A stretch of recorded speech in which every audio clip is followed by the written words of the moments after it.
All right, we're back.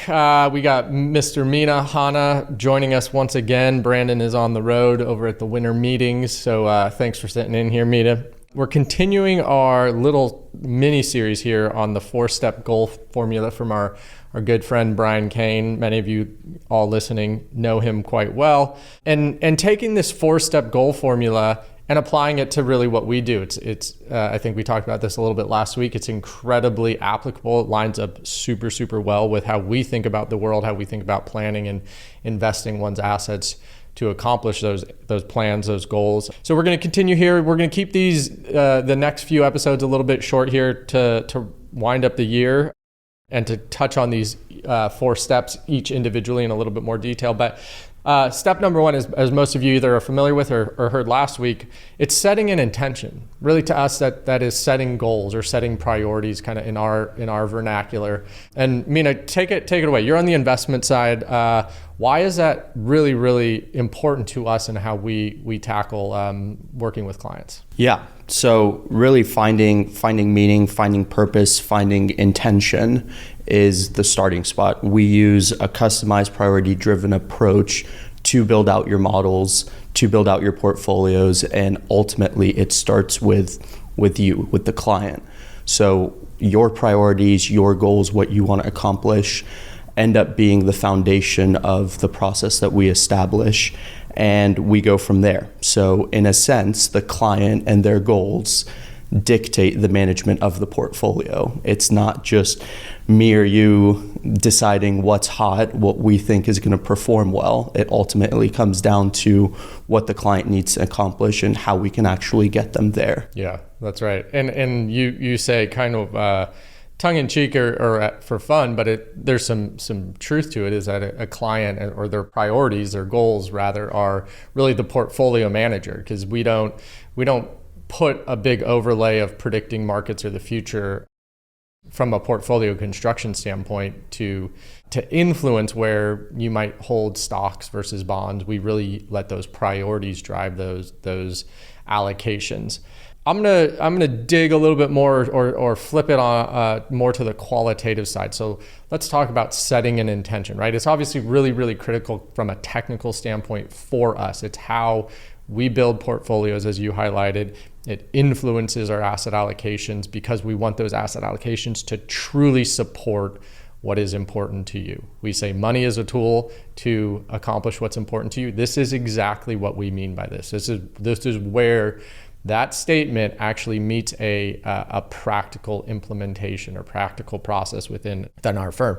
Now, you could say to an extent it's garbage in, garbage out. So that intention, those priorities, the terms we use, the goals, really, really matter.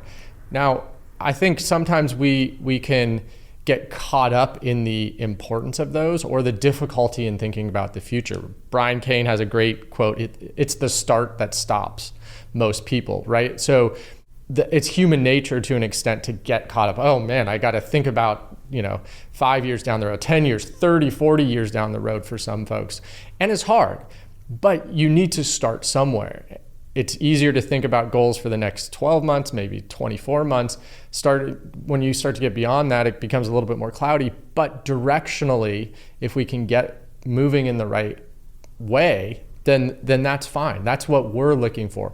None of what we do is set in stone. Hopefully clients are comfortable with that aspect and familiar just talking with their advisors. But the intentionality, the getting going, taking that first step so we have something to work with when it comes to investing your assets.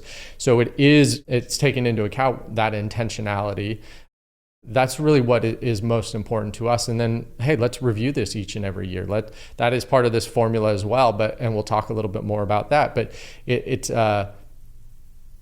better to get going somewhere and frame assets with an intention or within your priorities than getting too caught up in it. So hopefully this is really, really helpful, right? I think the last thing I'll say too around intentions and priorities, it's better to go big than kind of start small, right, as well. Throw some wild things on there we can incorporate that with your advisor to say, hey, this is more of like a vision board type aspect, future, envisioning what your life wants to be like. And then as reality comes, maybe a goal falls off the list, or maybe it actually is strengthened and bolstered, and we say, hey, this is actually something that we really want to come make happen in reality. So it's a really fun process. At least I think it's a super fun process. Hopefully clients also enjoy it, working with their team, talking through it and kind of thinking big picture. But it's also critical, right? So I think that's one thing,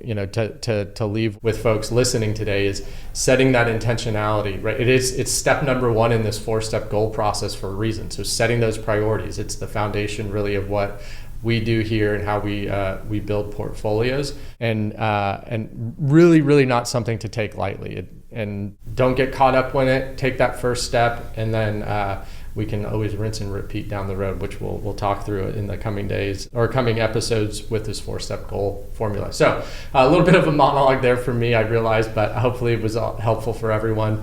With that, we'll wrap for the week today. Thanks for joining us, Mina.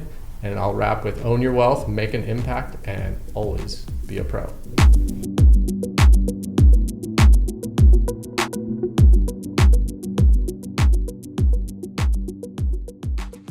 The information in this podcast is educational and general in nature and does not take into consideration the listener's personal circumstances. Therefore, it is not intended to be a substitute for specific, individualized financial, legal, or tax advice. To determine which strategies or investments may be suitable for you, consult the appropriate qualified professional prior to making a final decision.